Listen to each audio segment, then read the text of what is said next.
Hey, welcome back, agents, to another episode of Prime Tips. This time we're talking all about the scanner. There's been all kinds of little additions put into the scanner, so we're going to kind of lump most of those together and talk about them. There's one that I can't really pull off just yet that deals with sound. We'll hint to it a little bit, but I'm going to try to do that one in an episode all its own. So we're looking at the new things that have come in the scanner, and you might see these if you've had your scanner update. I'm assuming most people will see these things because the scanner is going to update. But if you don't, it might be something that the scanner will eventually update and you will see it. So one of the ones that they added that I like a lot, works out for me a lot, is upload later. They've expanded that a little bit. And they didn't say a whole lot about it. So if this is something that you don't remember seeing, I didn't see it either until I got into the scanner and started looking at things. I didn't see it posted anywhere. So we all know that when you scan a portal, you can choose to submit the portal later, upload later. That way you don't have to use up your data in the field. Or in my case, if you're in a place where your cell signal just sucks, it's going to be too long and it's going to time out.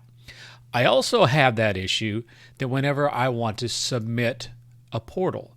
So if I'm submitting a new portal, there's some of them I just can't pull it off because the time that it takes to upload the picture, even that picture, is too long and it will time out. So they have now added that to upload later. So let's take a look at that real quick and see what it kind of looks like. So here you can see we've got everything going, and you'll notice that up near the top, I've already done my uploads. So you wouldn't see this if you've not done any uploads. But since I have portal contributions showing up, and it tells me that I got 2 contributions pending upload and how much it is, 57 megs.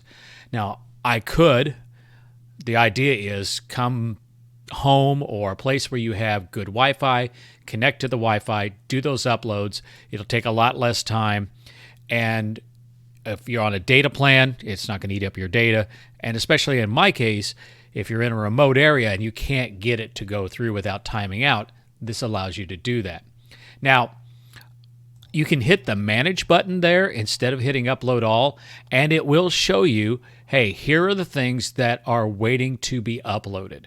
In this particular case, I got 2 of them, and you can see one of them is something you've probably seen before, which is the bottom one on the picture. That is a portal scan, and I think that was about 34 megs.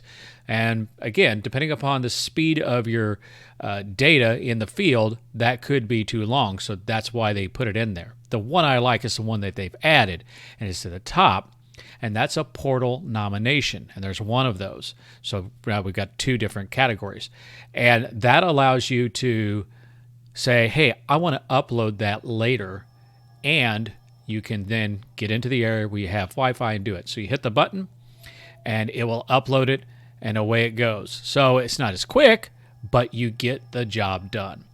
So I'm not going to take the time to go ahead and do the other one there, but that's the whole thing of upload later. So again, if you're having problems with submitting and the submits timeout, check that out. That's a good way to go about it. Now, they kind of lump a lot of the other ones together in what they're calling Niantic Labs Innovations. So they explain this as field tests, new features and suggestions, especially those from the agent community. And the ones that I've seen there are ones that I have seen people in the community talking about or asking for. So some of the more popular experiments may be added to this core scanner. Some may be retired if they don't see much use. So what that tells me is they're going to look to see how many people turn these things on and use these things. And if it's not something that is used or popular, they won't put it in. Now, you may ask, why is that? Well, they want to keep the bloat, the size of the actual program down. If they've got things in there that people are not using, there's no reason to have it in there and make that particular app bigger and run slower. So for you as gameplay, if there's something in there in the Niantic Labs Innovations, and we'll show you how to check them out here in a second, turn them on, use them. That will help them see, yes, this is something that players want and we want to keep in there. So one of the things that they added is what they're calling native refresh rate. Now, I've seen a lot of posts over the past year or two, people talking about, hey, I want to play at 60 FPS, or I want to play at a higher refresh rate. They talk about it just doesn't look good on my phone. Okay, I'm one of the people that I've got a lower end phone. I'm not going to see anything with native refresh rate, but there are players that do. So what it does is it's going to increase the frame rate for a smoother visual experience. And from what I'm hearing, people are saying, yes, it is a better looking picture. It is smoother in some respects. So it's not a one-to-one correlation in some places, because they're talking about frames per second, FPS, and your phone might be talking about screen refresh rate, which is basically the same thing but a little bit different. So from what I'm hearing and reading, some people are reporting that 60 frames per second seems to be a cap, even if your phone says it can be running at 120 frames per second. But there are some people that saying, hey, I've got it running 120 frames per second. It's running fine. So it might really just kind of depend upon the phone, whether that phone is going to really run it at 60 FPS, or whether it's running at 120 FPS, or whether it's running at, a 60 FPS and it's reporting 120 FPS. But in the end, they are saying that it is a smoother, crisper visual experience. So smoother play could be the pro side of that. The negative side is it could introduce slower responsiveness or lag. If your phone has to work really hard to run at 60 FPS or 120 FPS, you might notice that it just doesn't respond like it did before. A lot of the agents, well, not a lot, but a number of the agents that are talking about this say the one thing that they notice is that glyph hacking is different. In some ways it's better because there's better resolution and more precision, but their timing gets off because you got muscle memory about how fast you do things and how far you slide things. You turn on the FPS and get it up there, that's going to change it a little bit. And so you might have to make some adjustments for, how you hack if you've got that native refresh rate on. So if it's a problem, you can just turn off the native refresh rate. One other downside that it probably will come to get you, it's going to eat up more power because you're doing more graphic work with that phone. It's probably going to eat up your battery quicker. So this could be something that if you're in the field on an operation and you know that you're going to be working, hard and long, you might consider turning that native refresh rate off so that your battery stays up. Or, just have an external battery and plug it in. Another one that they talk about that they have put in is nearby portal indicators. And you can turn those off now. So you can choose to turn them off. Now, if you're not familiar with them, what they are is whenever you're looking at your scanner, and especially if you're moving in a vehicle under a certain speed or moving with a bike, as you pass by where portals would be on your left or your right or in front of you, a little notification will pop up and give the name, a picture, and information about the portal. So a lot of people don't see it as anything that's helpful, but you can use it to kind of figure out where those are at. So you can, if you swing your scanner left and right, you will notice that it will jump to the left or it'll jump to the right, indicating, hey, I'm on this side of your line of traffic or your line of movement, so you can kind of go this way to get to it, and it'll give you an idea how far away it is. The old scanner used to say, hey, take me right to it, but that's not in there. But there is something there for those. I mean, you can tap on them to get portal information. And so it could be, hey, do I need to get this one as a unique, or is this one something that the opposing faction has fully deployed? Do I need to go and knock a couple resonators off of that? All those things, it does put it out in front of you.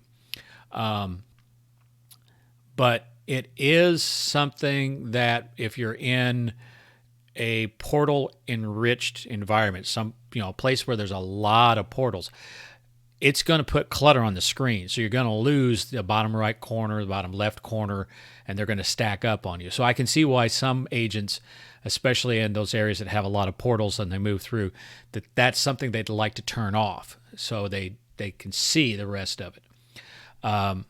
So yeah, you can use those, and then you can go into layers to see if you visited, captured, or scout controlled. So that kind of brings us to our next thing, which is layers.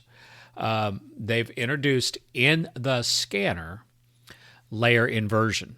Now that's been in the IITC, and it's been part of the stock Intel for quite a while. But now you can see these things on the scanner natively. So right where you're at, you don't have to jump out to Intel to see it. So what you can do, if the layers are there, and they've been there for a while, so you can tap on the layers and you can turn things on and off. But now with inversion, the first time you tap it, it will turn on that layer. So it could be visited or captured. So when you tap it the first time, it's going to indicate on the map, hey, these are the portals within the view that you have captured or you have visited. And you don't see it right then, but when you come back to that layer, the name, like captured, will be orange. And that indicates that it's on and it's not inverted. So it's saying, hey, here are the ones that you have captured. The second tap does the inversion. So you tap the same thing a second time, and the color, well, it will invert what you see on the screen. So instead of showing you, say, all the portals that you have captured, it's now showing you all the portals that you need to capture, which could be handy if you're going through an area and you're like, I've been through here before. I know I've hacked a bunch of portals and I've visited them. Which ones do I need to get? It might be easier just to invert it and say, here's the ones I need to hit. Especially if you're doing captured. You might be in an area where, yeah, I've been through here. I know that I've interacted with every portal, but which ones were already, deployed and I couldn't capture them. So I want to turn on the capture. So the second tap will turn on that inversion. And again, if you go back to the layers, we'll see here in a minute, the name on that will turn purple. So you can see that inversion is on. Third tap basically turns it off. So it doesn't seem to have any effect if you're on the drone net layer, because you're just turning on the drones, seeing the drones and turning them off. So there's no inversion there. And it does work when you're in the drone footage view. So let's take a look at that. And I decided to go in with the drone vision view. And you can see that we hit the layer button and use the same four: visited, captured, scout controlled, and drone net. And I'll tap, I believe I tapped capture, and you can see on the screen that almost all of those portals indicate that they're captured. The one that's kind of in the upper right does not indicate it's captured, but that's kind of hard to see. So if I invert and I say, don't show me the ones that I don't have, I go back to it, and you notice captured there is orange. I tap that same button again, it will invert, and now what I see on the map, there's only one of them that has the indicator, and then that's the one that I need to find. So there's one in the lower right-hand side. That's the one that I need to capture. And again, if you go back and look, you open it up for the next time, you'll see that it is purple. So it's showing me all the ones that I have not captured as indicated. Tap it one more time and it goes away. Visited is very similar.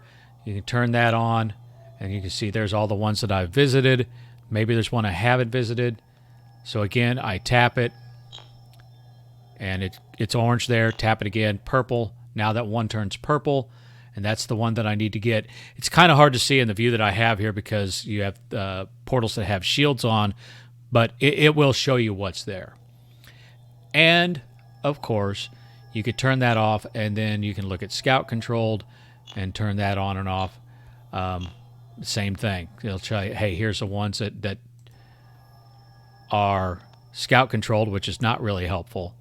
But if I click it again, and now you see all of them have that orange indicator on them.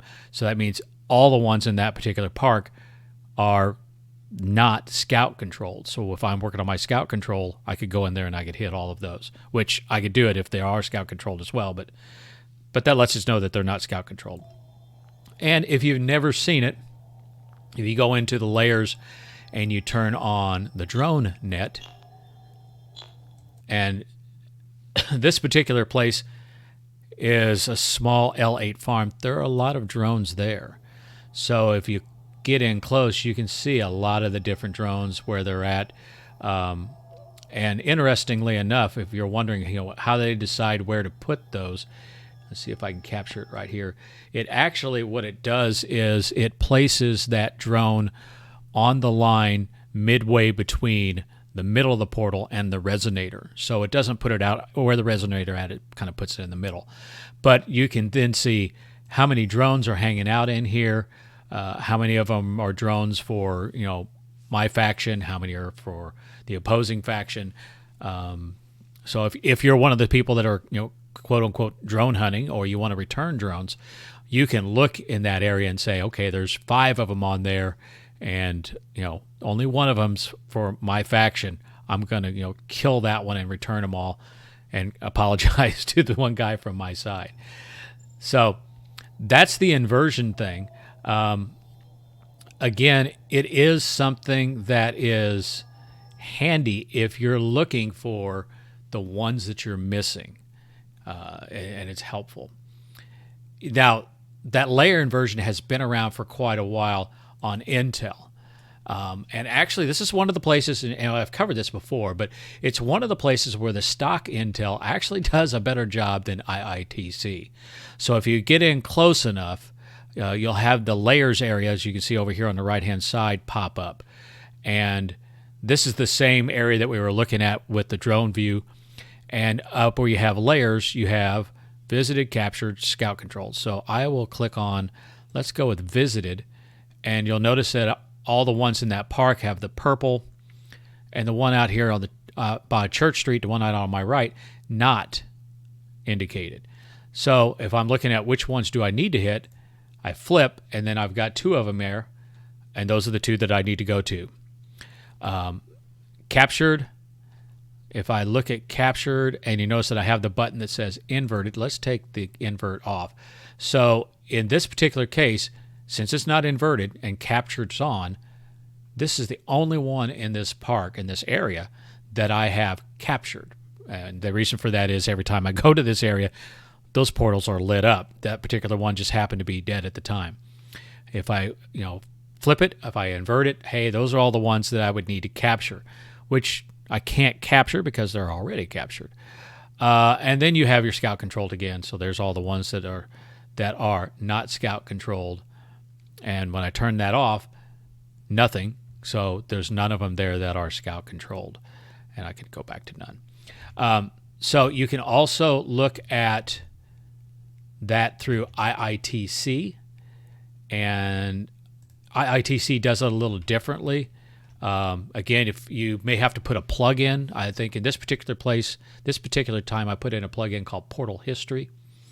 And so Portal History gives you what they call flags or histories. So show uniques received and no check marks, nothing's on. And again, it works the very same way. So let's say that I want to look at captured. So I click it, and let's go show missing. And okay. So those are the ones that I am missing captured. Okay, so those are the ones that I need to capture, if you want to think of it that way. If I go back over and I say you received and say, okay, that's the only one that I've captured. The other thing that you can look at is on the information about the particular portal down here under where it has history. You can see it'll say visited, captured, and scout controlled, which is handy for one-to-one. So if you're looking for information on that one particular portal, You don't have to look at the map to get it. You may get it somewhere else. So there you have it. New stuff that's in the scanner. Again, if it's something that you like, turn it on, use it, and maybe it'll become part of the core in the scanner. And I hope I see you out in the field sometime soon, agents. So long.